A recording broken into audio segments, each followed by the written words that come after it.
જૂનાગઢ જિલ્લાના માળિયાહાટીના શહેરમાં સ્વરાજની ચૂંટણી હવે અંતિમ ચરણોમાં પ્રવેશી રહી છે, ત્યારે રાજકીય માહોલ ગરમાયો છે। આ વચ્ચે ધારાસભ્ય ભગવાનજી કારગઠિયાની ઉપસ્થિતિમાં ભવ્ય રેલીનું આયોજન કરવામાં આવ્યું હતું, જેમાં કાર્યકરોમાં ઉત્સાહનો માહોલ જોવા મળ્યો હતો। આ રેલી શહેરના રેલવે સ્ટેશન ચોક ખાતેથી શરૂ થઈને સ્ટેશન પ્લોટ, જલારામ ચોક, સિનેમા ચોક, કિસાનપરા, મહારાણા પ્રતાપ ચોક, મેઇન બજાર, કટલરી બજાર થઈ ગીર દરવાજા સુધી પહોંચી હતી।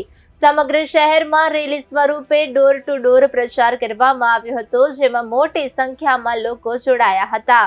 આ પ્રસંગે પૂર્વ તાલુકા પંચાયત પ્રમુખ દિલીપસિંહ સિસોદિયા, સરપંચ જીતુ સિસોદિયા, ઠાકરશીભાઈ જાવિયા, મહેન્દ્ર ગાંધી સહિત અનેક આગેવાનો અને કાર્યકરો ઉપસ્થિત રહ્યા હતા અને પ્રચારને વેગ આપ્યો હતો। આગેવાનો દ્વારા દાવો કરવામાં આવ્યો છે કે માળિયાહાટીના શહેર અને તાલુકામાં બંને તાલુકા પંચાયત, જિલ્લા પંચાયત સહિત કુલ 20 તાલુકા સીટ અને જિલ્લા પંચાયતની 5 સીટોમાં બહુમતીથી જીત મળશે।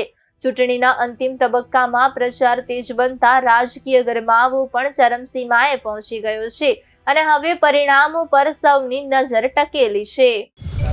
આજરોજ માળિયા સિટીની અંદર લોકસંપર્કનો કાર્યક્રમ માળિયાના ઉમેદવાર, જિલ્લા પંચાયતના ઉમેદવાર ભાઈ શ્રી જીતુભાઈ, તાલુકા પંચાયત 1 નંબરના ઉમેદવાર ભાઈ શ્રી જીવાભાઈ અને માળિયા 2 નંબરના ઉમેદવાર ભાઈ શ્રી કાપરાજભાઈના ચૂંટણી પ્રચાર અર્થે વેપારી અને ગામની અંદર માહોલ સારો એવો વાતાવરણ છે અને દરેક લોકસંપર્ક કર્યો છે, દુકાને દુકાને બધાને ફરીને, અને સારો એવો માહોલ છે। અને આ વાતાવરણ જોઈ અને એવું લાગે છે કે બંને ઉમેદવાર અને જિલ્લા પંચાયતના ઉમેદવારની સારી એવી રીત છે, જીતશે એવું લોકસંપર્કની અંદર અમને પણ જણાઈ રહ્યું છે।